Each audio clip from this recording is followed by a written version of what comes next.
Hello, good morning. Welcome to my vlog, Joby's Vlog. Ayan, nandito si Ate Lilian. Nagluluto si Ate Lilian ng lunch namin. So, today for this videos, nagluto si Ate Lilian ng talong at saka isda. At saka mayroon siyang mechadong special na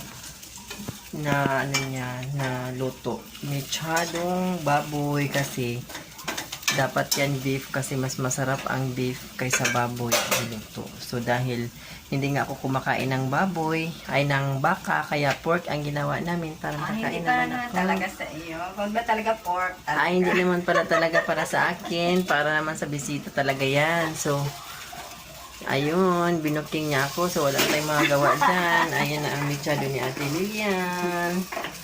Ayan.